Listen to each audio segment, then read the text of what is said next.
بسم الله الرحمن الرحيم. يا أيها المزمل، قم الليل إلا قليلا، نصفه أو انقص منه قليلا، أو زد عليه ورتل القرآن ترتيلا. إنا سنلقي عليك قولا ثقيلا. إن ناشئة الليل هي أشد وطئا وأقوم قيلا. إن لك في النهار سبحا طويلا. واذكر اسم ربك وتبتل إليه تبتيلا. رب المشرق والمغرب لا إله إلا هو فاتخذه وكيلا. واصبر على ما يقولون واهجرهم هجرا جميلا. وذرني والمكذبين أولي النعمة ومهلهم قليلا. إن لدينا أنكالا وجحيما وطعاما ذا غصة وعذابا أليما.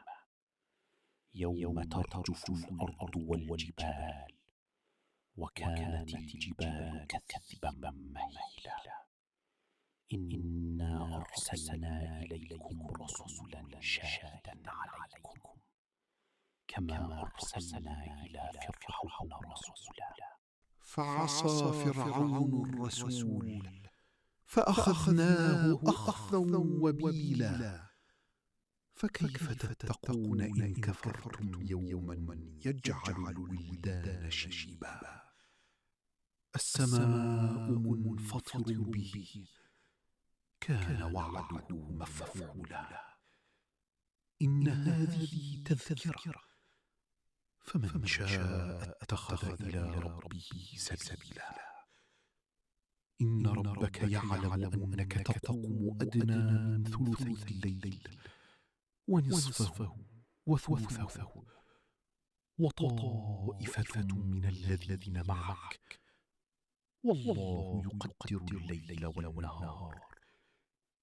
علم أن لن تحصوه فتاب عليكم فاقرؤوا ما تيسر من القرآن. علم أن سيكون منكم مرضى وآخرون يضربون في الأرض يبتغون من فضل الله وآخرون يقاتلون في سبيل الله فاقرؤوا ما تيسر منه وأقيموا الصلاة وآتوا الزكاة وأقرضوا الله قرضا حسنا. وما تقدموا لأنفسكم من خير تجدوه عند الله هو خيرا وأعظم أجرا. واستغفروا الله إن الله غفور رحيم. صدق الله العظيم.